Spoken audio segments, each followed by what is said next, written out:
bonsoir. Merci pour votre conférence. On constate ces dernières années particulièrement une montée en puissance d'un sentiment islamophobe en Europe, généralement en Occident, qui s'accompagne d'une montée en puissance des formations politiques stigmatisant l'islam. Bref, l'islam est perçu comme une menace. Cela s'accompagne aussi d'une bipolarisation de la perception du musulman en Occident, à savoir d'une part un musulman radical et d'autre part un musulman modéré.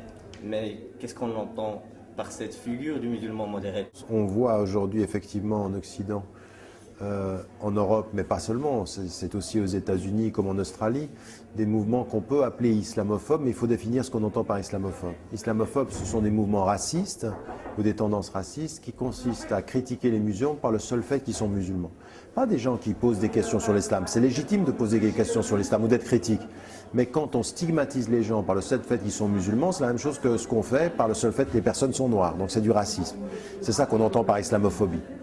Et donc aujourd'hui, il y a des mouvements populistes qui jouent sur la peur, qui jouent sur la peur de l'immigration, qui jouent sur la peur de l'islam, qui jouent sur la peur de ce qu'ils appellent l'islamisation de l'Europe. On a aux États-Unis, par exemple, un mouvement qui critique ce qu'on appelle le Eurabia, c'est-à-dire l'Europe qui serait devenue arabe, tellement il y a d'arabes et de musulmans.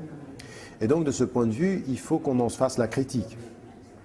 Dans mon pays, la Suisse, le premier parti politique est l'UDC, l'Union démocratique du centre, qui a lancé le référendum contre les minarets. On n'a que 4 minarets en Suisse, mais ils ont quand même réussi à faire peur aux gens.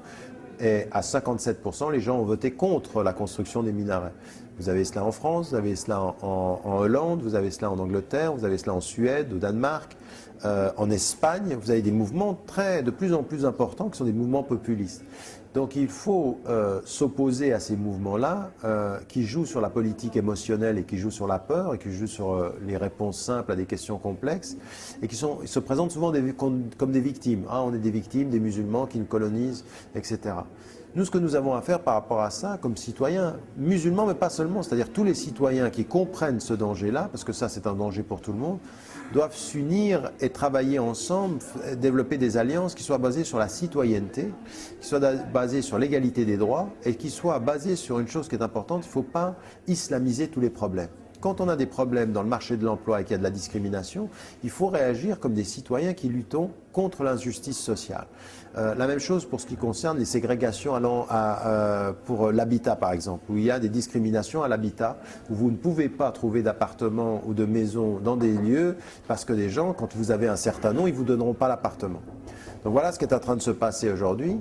Et vous avez un discours qui est en train de s'installer, qui est un ancien discours colonial, qui s'installe en Europe et qui est de dire il y a les bons musulmans et les mauvais musulmans. Alors moi j'ai écrit un texte là-dessus en disant d'abord qu'est-ce qu'on entend par les musulmans modérés et certains des acteurs politiques nous présentent des musulmans modérés comme des ex-musulmans en fait. C'est-à-dire qu'il n'y a plus du tout, c'est l'islam, c'est les musulmans sans l'islam.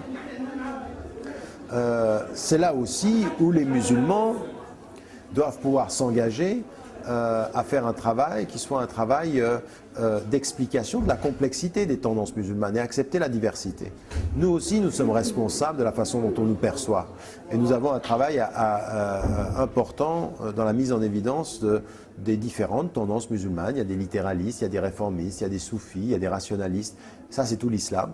Et c'est aussi aux musulmans de s'exprimer beaucoup plus clairement sur la diversité acceptée de leur tradition.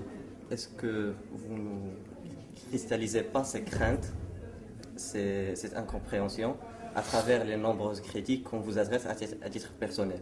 Savoir une difficulté à vous mettre dans une catégorie, et de là on vous accuse de double discours ou bien d'autres. Oui, en France, c'est comme ça, mais ce n'est pas le cas partout en Europe. Je veux dire, il y a beaucoup de pays européens, là où je vis en Angleterre, où vous savez, il y a de quoi devenir schizophrénique en Europe. C'est parce qu'en Angleterre, je suis considéré comme une voix de la modération. On m'appelle pour être la voix de la modération. Je pars en France, et là, c'est le diable parle. Et donc, on joue là-dessus. Et donc, on s'aperçoit que ce ne sont pas des discours objectifs, ce sont des discours politiciens qui instrumentalisent. Et comme vous le dites, en France aujourd'hui, je suis plutôt le révélateur de processus de fond. Et donc, moi, je suis utilisé comme la balle de ping-pong parce que je suis devenu une personne médiatique qui apparaît et donc qui représente ça. Mais je crois que c'est ma responsabilité aussi de faire attention de ne pas accepter de jouer ce rôle-là et puis à des moments donnés savoir disparaître du champ.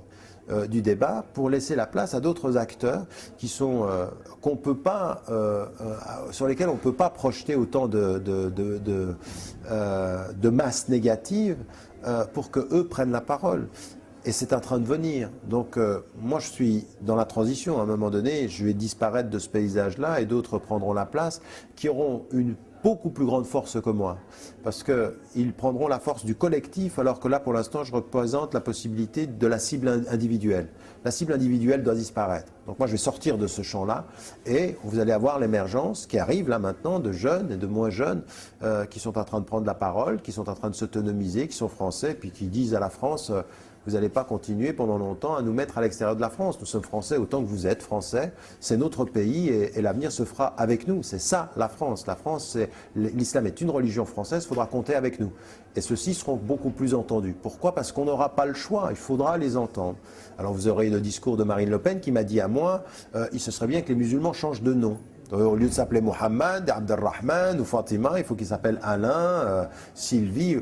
Oui, mais ça ne changera pas le problème, parce qu'on peut changer les noms, on ne changera pas les couleurs, on ne changera pas les tenues vestimentaires, c'est de l'épicerie ça. C'est aux acteurs musulmans, aux femmes et aux hommes français, de prendre la parole, de s'exprimer, de s'autonomiser, d'être confiants quant à l'avenir. Et c'est un passage historique, il faut qu'on comprenne une chose, c'est que ce sera long, ce sera difficile, mais encore 2 générations et beaucoup de choses seront beaucoup plus claires qu'elles ne le sont maintenant. Dans un tout autre sujet, les événements que connaît la région du Moyen-Orient, certains comparent cela, appellent ça le printemps des peuples arabes et comparent cela au processus de démocratisation qui s'est passé en Europe occidentale. De là, on se demande, est-ce que ce processus de démocratisation, même dans ces pays arabes, dans les pays musulmans, va s'accompagner d'un processus de sécularisation, comme ça s'est passé en Europe? Est-ce que c'est inéluctable?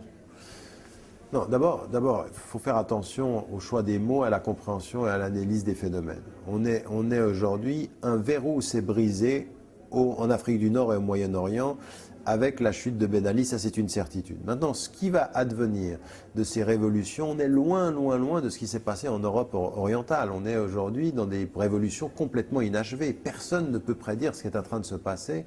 Tout ça, ça peut être récupéré encore. Hein. Ça peut être récupéré par l'armée, ça peut être récupéré par des forces qui ont des intérêts, donc des forces étrangères. Je veux dire, même là, par exemple, les interventions en Libye, qui peut dire quelles sont les intentions des uns et des autres? Ce qu'on aimerait, c'est que le gouvernement tombe, mais on aimerait qu'il y ait un vrai processus de démocratie. Donc ça, déjà, il faut pas être naïf, il faut être prudent, c'est-à-dire optimiste quant au mouvement, prudent quant à leur objectif et à leur capacité de réussir. Maintenant, est-ce que ça veut dire que ces révolutions vont partir vers plus de sécularisation? Ça dépendra des acteurs. Personne ne peut le prédire. C'est pas inéluctable. Les peuples arabes ou les peuples majoritairement musulmans ne doivent pas se laisser dicter des modèles politiques. Par contre, ils doivent partager des principes. Moi, il y a des principes sur lesquels je suis absolument pas d'accord de faire le quelconque compromis. L'état de droit, la citoyenneté égalitaire, le suffrage universel, le fait qu'on est élu avec un mandat, c'est-à-dire en anglais on dit accountable, c'est-à-dire on est élu mais on doit rendre compte de ce qu'on fait. On est élu pour un mandat et puis après on remet en jeu son mandat. Et la séparation des pouvoirs, ça pour moi c'est pas négociable. C'est des principes qui sont totalement liés et ancrés dans toutes les traditions, même la tradition musulmane et les autres. Après il appartient aux Marocains, il appartient aux Tunisiens, il appartient aux Égyptiens de trouver leur modèle. On ne doit pas se laisser imposer un modèle. Et on n'est pas obligé de faire comme la France, on n'est pas obligé de faire comme l'Angleterre. Je veux dire, la sécularisation française, c'est pas la sécularisation anglaise. Je veux dire, la reine d'Angleterre l'est au nom de l'église anglicane, ce qui serait totalement inimaginable en France. Donc il faut laisser les peuples trouver leur modèle. Rien n'est inéluctable, mais par contre, il faut qu'on soit ferme sur les principes à défendre. Merci pour votre conférence. Merci à vous.